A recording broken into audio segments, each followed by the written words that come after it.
Hey everybody, Breakthrough Health and Life Coach Glenn Hattem here. I'm here with my good buddy Mikyo Riggs. Say hi, Mikyo. What's up, Um, everybody? you are Happy to about be to here. be, what's that? Oh, happy to be here. Oh yes, and everybody else should be happy to be here. I feel like I got Mr. Miyagi here on the line here, and you'll soon understand why and what's going to unfold in this conversation because Mikio is a guy, we've known each other back high school. This goes back, and anybody who wants to count those years, I'm like, then you can help me figure out how old I am too. So, because what happens when you get older.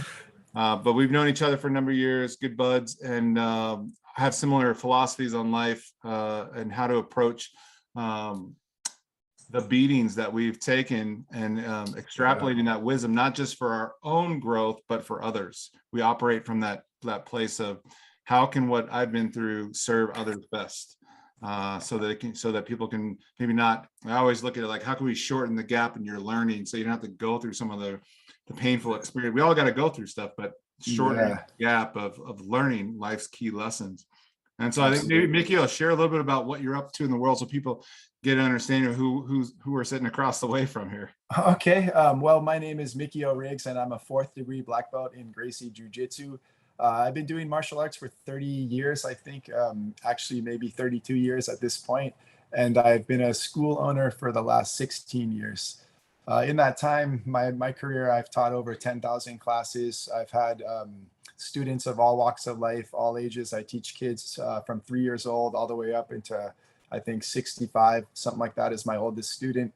And my passion is really just changing people's lives for the better. I like to call my system just enlightenment through hard training. And I like to try to push people past their limits and what they thought they could do. And that's what gets me excited. That's what makes me happy in the day, you know? Yeah, and I think a lot of folks come back for more of that, not just the success, and you've helped a lot of competitors compete, but they come back for your philosophies, your principles. You probably operate as a stronghold of light for people on their path. That's beneath the technician that provides all these brilliant ways to handle all sorts of situations, because there's a lot of different art forms combined in the work you do, but there's a spirit that people come into this sacred training facility that you have, that's there. Parents, when they're looking for someone to work with, they're really investigating deeply into, like, is this person's philosophies and principles what I want taught to my kids? Or as an executive who's like, hey, I'm dealing with these kind of challenges in my my role in business, and how I show up in my household with my family.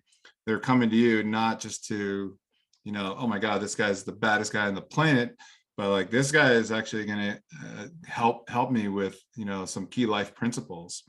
Absolutely. And I like to think of martial arts, jujitsu, as a system of self-improvement, not just a system of self-defense. When people get started, they think that they want to learn how to get bigger, stronger, stuff like that. And that happens. But then they start to realize that, oh, I'm actually a little calmer. Oh, I deal with problems a little bit better. I'm more relaxed, And so I feel like at first the benefits are on the outside, but then the longer they do it, they realize the benefits are really on the inside. And that's what I'm looking for, is to create like change. And, someone that's working the system, it might look like they get a new belt or win a medal. Someone else, they might get a promotion in their job, or, like success with their relationship or something like that. So I feel like success is very different for everybody. Your goals are very different, but the main thing is that we're all pushing to get those goals. We're all trying to get to that next level, and we need tools and, a system to kind of get us there. So, you're a father, and you obviously bring these principles to your daughter, because there may be some things that you missed out on as a kid. And I'm curious, maybe sharing with the audience. I know you from quite a bit of your upbringing, but maybe sharing a little bit about the Ralph Macchio side of you from back in the day. It's like, who were you as a youngster in growing up, and what were some of the things that you were learning along the way that got you to where you're at today with such success?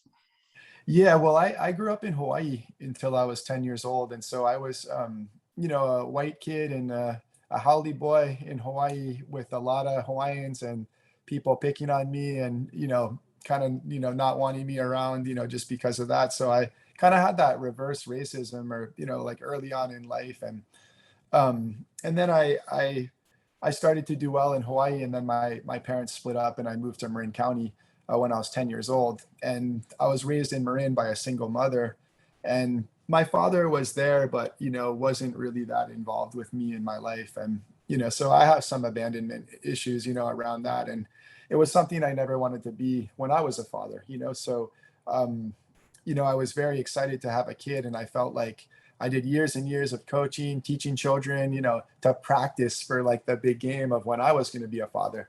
And so, becoming a father for me was one of the greatest experiences in my life. And, I had all these, ideas of, oh, my daughter's going to be world champion. My daughter's going to be this, that, like everyone in my position. But once she was born, I quickly realized that that was like my own ego trip and projection, and that I care more about her being happy and a strong leader, and someone that has a good moral compass and stuff like that. And so my lessons with my daughter mimic my lessons that I teach my students, which are mostly based on good habits, creating good habits in your life, creating, what is a good attitude, having a good attitude, what's good self-control, because if we look at it like so simple, I know, me when I was young, and I didn't have a lot of good impulse control, when I was young. And, you know what I mean? I was quick to react, quick to fly off the handle, quick, and so, trying to teach my daughter that self-control, it can actually lead you down a bad path. You know what I mean? Like, these kind of things, good habits, good self-control, good attitude really, really can make a difference in somebody's life, and so I feel like, I can't control my daughter, that's like not even from day one. She's just a super strong, individual. But if I give her the tools to make the right decisions in her life, you know what I mean, to know how to self-regulate her path, then I'm kind of being a good dad. And, I just try to show up for her just like I do with my students.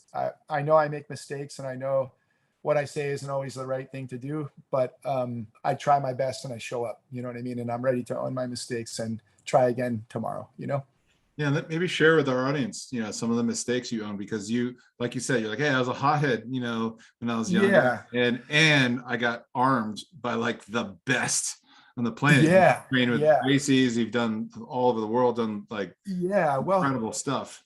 when I was younger, I kind of, grew up in a have and have not area of Marin County, and not being in that rich kind of category, I was a little bit mad and a little bit resentful of just kind of what I did. And so I wasn't really that respectful of like the laws and just like the rules and stuff like that. And I basically felt like I could do it my way. Why not? I can do whatever I want. And, a lot of that came with consequences, and consequences, in school, or consequences with the law, or, getting into fights, and, kind of quick, like I was saying, just quick to react, and then having to deal with the consequences of, fighting and hurting somebody. And, every fight I got into when I was young, and I got into a lot of street fights, maybe like 50 or 60 or something like that, maybe more, depending on how you define a fight. Yeah. It's like I always felt justified in the moment, and then I always felt regretful the next day. And so I knew that there was some kind of connection between just acting impulsively and it not and like it not necessarily being the right decision, And so I did a lot of kind of training to work on my mind, getting out of that kind of reptile brain and kind of getting into that more higher, higher consciousness, you know what I mean? And trying to understand when something's triggering me and what that actually looks like, and then how to get control of it, and try to wait until I'm not triggered before I respond with words, or before I take action or something like that, So um, I did make a lot of mistakes, when I was young, and, and some of them almost made me feel like I was going to lose my life. I got into a couple fights, and I got into trouble. I got arrested, and I thought I was going to kind of lose everything, and be in the system, So I feel like if I didn't change my ways, I wouldn't be kind of where I'm standing today, And then you found this like incredible platform where it's like, oh, now I can actually train Yeah, and yeah, hone this craft and work with like the best in the planet, yeah, and I can win all these like competitions, be this badass. yeah, yeah, And then that comes with costs of your body getting thrashed. I mean, you yeah, share a little bit yeah. about that. So Yeah, well, I started training with the Gracie family back in 1994, and they were new to America, and the toughest family in the world, almost like superheroes to me. oh yeah. And I basically would do anything, run through fire for their approval. My teacher, I wanted to do anything to make him proud of me, and that life was a very, very rough life as far as the training that we're doing every day, people trying to rip your arms off and choke you and knock you out kind of on the regular. And then, in that process, instead of listening to my body, I tried to tell my body what to do. My body was saying, we need to rest, we are hurt. And I said, no, you need to get back out there and keep on going. And in the process of doing that, I got a lot of injuries, and I disconnected that part of my brain that's about self-preservation, and it's one of the worst things that I ever did. I cared more about victory, or this or that, or not giving up, than I did about my actual health. You wouldn't So listen to your body, just override it with the desired outcome. yeah, yeah, and so instead, this guy's trying to break my arm, and instead of me just giving up, I go, oh, I'm not going to give him the satisfaction. I'll just let my arm break, without changing the expression on my face. You know Yeah, what I mean? Just do it. and that's something that I don't think was a good thing to learn how to do. You know what I mean? Or Yeah, okay, yeah. what I mean? It didn't really lead me Just down the disconnect best that path. much. Yeah. Yeah, and so it was, and then once I got to a point where I'd learned so much that I didn't want the knowledge to die with me. And so I really wanted to turn around and teach, but I wanted to try to steer my students away from these huge pitfalls that I kind of went through, with, like I said, like the, abusing my body, and then getting the skills, and then having a big ego and not knowing kind of how to control, what I mean, what you have, and when it's okay to use it, and that kind of stuff. So So you came into um all this power and skillful yeah, precision power, and yeah, almost like sociopathic ability with your body, to just like yeah, ignore yeah. all telltale signs of like, Yeah, I mean, when to I ease up. felt like I could beat up anyone in the world, and what I mean, except for like a small 1%, what I mean, group. And with that, comes, you act a certain way, what I mean, when it's like that. And as humble as I tried to be like that, I look back and I could have been more humble. I could have walked away more. I could have used my power for more good, but I was young and had a big ego, and I thought, when I saw some punk, running his mouth, or someone messing with me, I thought I was this guy's bad karma catching up with him. I thought I was the lesson that this guy needs. But as I got older, who am I, man? I'm not God. I don't decide. I don't decide who, I'm not here to deal out death and judgment on people. You know what I mean? Even And the then you find wisest can't out see all sides. the scariest opponent you have is yourself.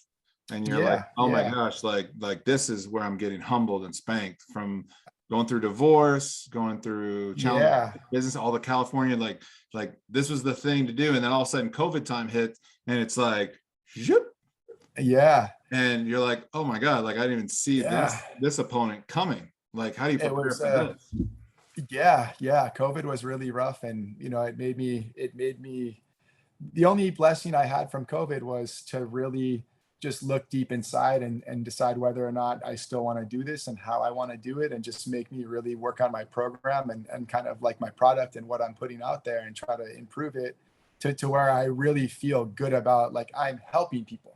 Like, this is I'm helping people in the world. Like, this isn't something that is a bad thing for someone. It's something that everyone can benefit from, if So that makes sense. yeah, well, maybe as we wrap things up right now and get people pointing in the right direction of you, like what's the message of your program and where you're at now from all these these extraordinary feats that you've accomplished, and also these like new beginnings that you've had, and as you're in this new chapter of life right now, destined for a different degree of greatness, not necessarily just in the arena of life, not in conquering the competition. Yeah.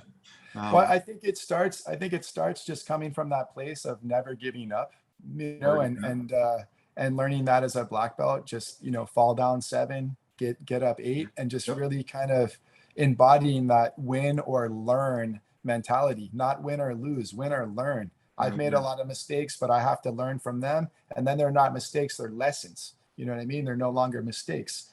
Right. And so, I think that we have to remember that, at times there's nobody going to be there to pick you up. There's nobody going to be there to tell you the right thing. And you have to kind of dig deep and turn inward for that wisdom and that knowledge, you know what I mean? And to be your own When best advocate, when you say that's probably the richest experience in my life is when I turned around and there's no one to grab me and pick me up. It's like, oh, I'm gonna have to turn inward Yeah. and find this Yeah. part of myself that what you can call self-love. You can sell it as a form of the real creative juice. Like the outward seeking stops, and Absolutely. you Yeah. find the guru within.